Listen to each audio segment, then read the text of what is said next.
The club has two functions, for memories and for magic.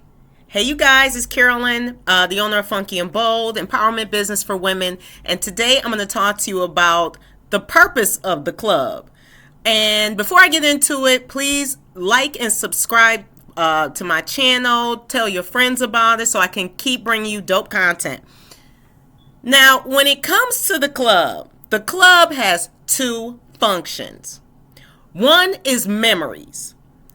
Your girls getting ready, the music. In 10 years from now, they're going to play Too Sexy from Drake, and you'll be like, oh my God, that was my song. Promise. You're going to think about the clubs you went to and the crazy people that you met and all these things. The club is built for memories. You're going to have amazing memories about when you used to go out with your girlfriends.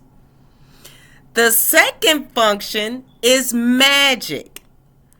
You have the music going and you got the drinks flowing and you're meeting all different people and everybody looks amazing.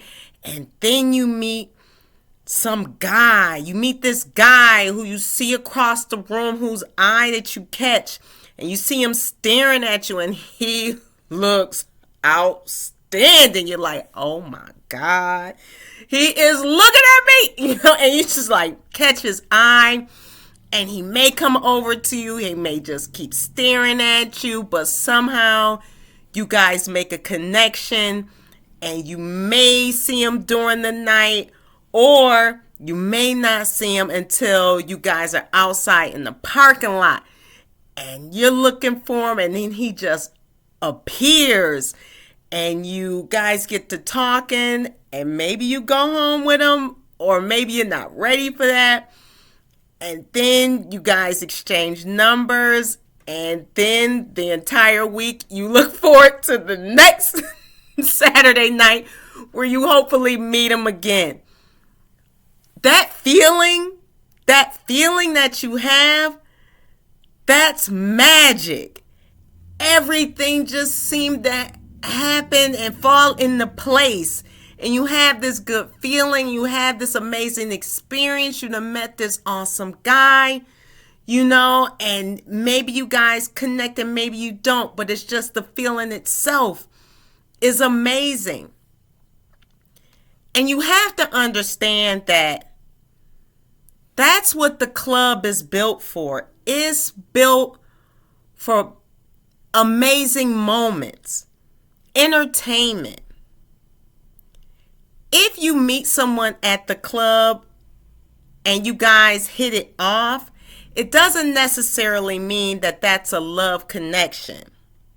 That means that you met someone in an environment that was set up for release and entertainment. It's not a time where people are figuratively or literally sober. People don't necessarily have their wits about them, nor are they thinking about their long-term future. They're thinking about that night, which is wonderful because that's what it's about. When you meet someone at the club, and I don't mean to be a downer, it's not necessarily a place where you go to meet a long-term boyfriend. So if you meet someone there and they don't turn out to be long-term boyfriend quality, don't be upset. Don't be upset. I remember I met a guy at the club and oh my God, he was so fine. Oh my God, he was fine. He was so fine. And he was an amazing dancer, and he was so cute, and he was flirting with me, and it made me feel so good. And my girlfriend's like, oh, keep talking, go talk to him. My girlfriend's just egging me out, talk to him. So, I definitely talked to him. We exchanged numbers, and he was cool. But when I got a chance to really get to know him, it turned turned out he had a bit of a drinking problem. And he wasn't necessarily the most ambitious guy, right? So I don't fault him for that, but he was not in a place where he was looking for a long-term relationship. And honestly, when you're at the club, you can't meet someone in the mindset of one of these men are going to be my potential husband, because they're not in an environment that can show you who they are as a person. So meet people at the club, definitely talk to people at the club, definitely. But don't get upset if this person is not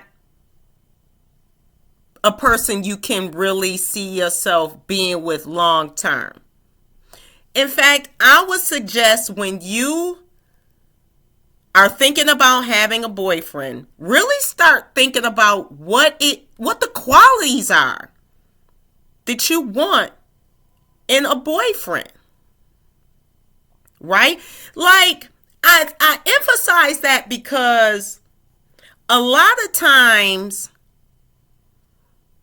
we come from dating the guys that we were boyfriend and girlfriend with in 8th grade, high school. Like, that's our experience. We really never had anyone just sit us down and tell us what it takes to get a boyfriend, or necessarily what to look for in a long-term relationship. Like, the people in our lives who love us, they definitely steer us away from situations that might hinder us. They tell us what not to look for. But they don't tell us what would more likely be a match for our strengths. Do you understand? My mom knew what my qualities were, right? She knew I was funny. She knew I was smart. She knew I was ambitious. My mom always said, once you get into your career, that's when you'll find your mate. But unfortunately, that's not necessarily true, because if you've had a pattern of dating, let's just say, the wrong type of guy subconsciously, then wherever you are, whether it be your career, whether it be church, whether it be school, wherever it is, you're going to gravitate to the wrong type of guy. So what you want to do is really take a look at the guys you've been dating. Notice the pattern of where things are going haywire. Then write down what it is you want.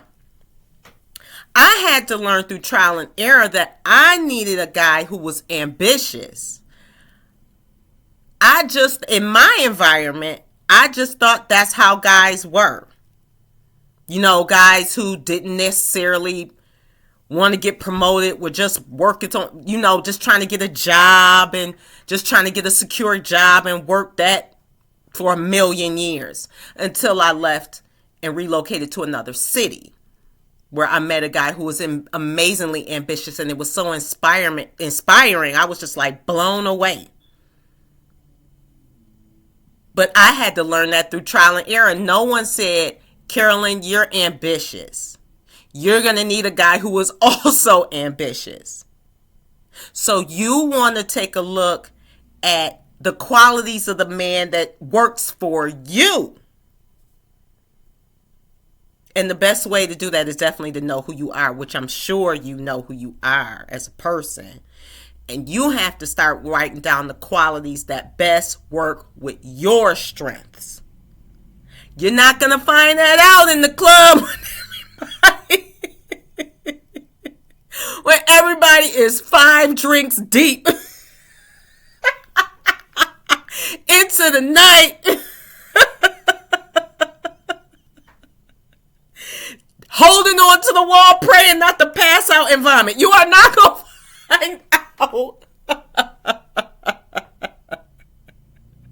You are not going to find your king when everybody is drunk, just doing whatever. It's just not going to happen.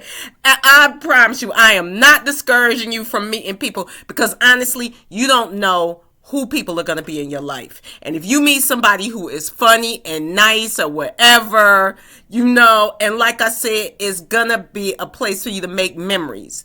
You want to meet these people, stay in contact with these people, so you can be like, oh my God, do you remember 2020? Do you remember how we had to sneak to go out? Ducking that virus, still trying to go out. It was crazy. You want to meet people like that who can share memories with you. For sure. For sure.